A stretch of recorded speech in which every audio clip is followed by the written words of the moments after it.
It's looking more likely that Prince Harry will return to Afghanistan later this year after qualifying as an Apache helicopter pilot. Captain Wales has completed a tough 18-month training programme, which included him winning the Best Co-Pilot Award for his gunnery skills. He'll now continue his training to make him combat ready. Francesca Carpenter reports. One step closer to combat as Prince Harry completes his training. These pictures released by the MOD show the Prince flying in the hot and dusty desert of California, where he learnt to fire the Apache's deadly missiles, rockets and cannon for the first time.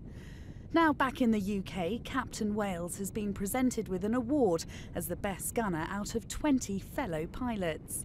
The 27-year-old's now classed as limited combat ready, and after his mission-specific training's complete, he'll be ready for deployment to the front line.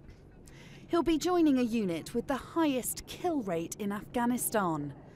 Known by the enemy as the Angel of Death, the Apache helicopter can fly in all weathers and locate targets in seconds. Its chain gun can fire 625 rounds a minute. 16 Hellfire missiles on board can defeat most armour placed in its path, and its supreme manoeuvrability makes it the most deadly killing machine on the battlefield. It won't, of course, be Harry's first time to the war zone. In 2008, he spent 10 weeks on the ground as an infantry soldier. He joked he had been dubbed the Bullet Magnet, but his tour was cut short when a news blackout was broken. Ever since, he's been determined to return. Last year in the Arctic on an expedition to raise money for wounded soldiers, he spoke of his hopes despite the obvious dangers. There will be concerns, but just as any other family, you know. My grandmother more than anybody else, and my father, of course, but you know, my grandmother, you know, at the end of the day, she's the Queen, and she understands more than anybody else that I'm serving my country, and that's what I chose to do.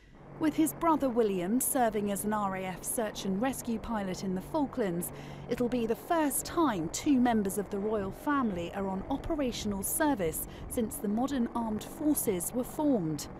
And unlike last time, there'll be no media blackout for Harry, meaning the Taliban will know he's there. Francesca Carpenter, Forces News. Well, earlier I spoke to our reporter in Camp Bastion, James Banks. He told me how valuable the Apache is to troops serving in Afghanistan. Well, the Apache, with its 30mm cannon and its Hellfire missiles, is an extremely important tool for the ISAF troops here in Afghanistan, and especially here in Helmand. But it's not just simply a weapons platform. Often the troops here patrol in between extremely close country, in between compounds or in and out of drainage ditches, and a problem that's magnified in the summer months as they patrol through shoulder-high fields of poppy. So to have an Apache in the sky above you, or as they'd say here, in the overhead, relaying information about the situation around you is extremely important to the troops on the ground. But it's also there on standby to strike if it is required. Last time Prince Harry went to Afghanistan, he was brought back after 10 weeks because of safety concerns. Supposing he goes this time, is that likely to be an issue? Well, last time around there was a complete media blackout on the fact that he was here to hide that very fact from the insurgents, whereas this time around there doesn't seem to be the same veil of secrecy surrounding his possible deployment.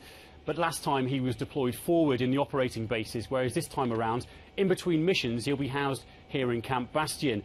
Sceptics, however, would argue that the fact that the mere possibility of a deployment means that the threat is increased to British troops here, not only in the air but also on the ground, as the insurgents try and hit what could be argued is the British military's most valuable target.